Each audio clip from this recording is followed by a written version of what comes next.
He was the first guy to see the underdog, to include the person that might be a little different than others and make them feel comfortable. Chris started in architecture in the early 90s, and it was a really challenging time, and there were fewer and fewer entry-level positions. And so we ended up moving to Florida because there was a lot more building going on, it was booming, and Chris joined a firm, and he was shortly after graduating from college, had a really strong apprenticeship program.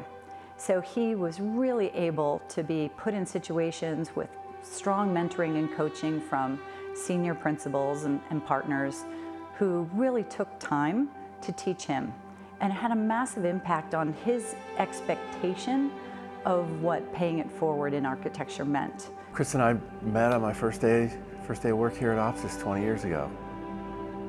He was a project manager, and I was working with him on my first project here at OPSIS, very closely, side by side, in a very good, very compatible kind of relationship. He was always sharing stories of his family, of what he was doing outside of work, and really wanted to make sure that he knew everybody, each of us on the team, as much as he knew the project. With Chris, it's about family, and that family is both the family he helped create at OPSIS, but also sharing his family with the family of my family and others around. Tried to help people figure out the way that they wanted to do things, that what would work for them and how they could see success. And while we were peers, he certainly had plenty of advice for me.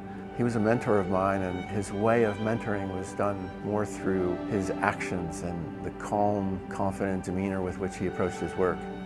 And that was a very attractive quality for two reasons. One, I admire that kind of calm confidence, particularly in moments of stress or anxiety.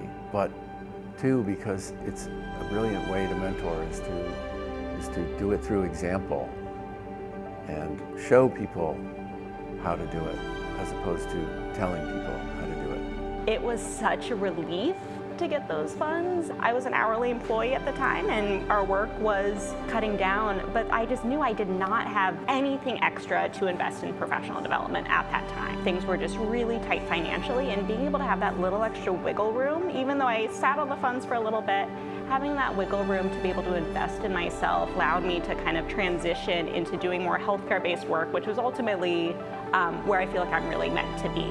And so having those extra funds at that time just allowed that breathing room to be able to invest in myself at a time where I would not have been able to otherwise. Thank you for honoring Chris's legacy and paying it forward to ensure opportunity for the next generation of architects.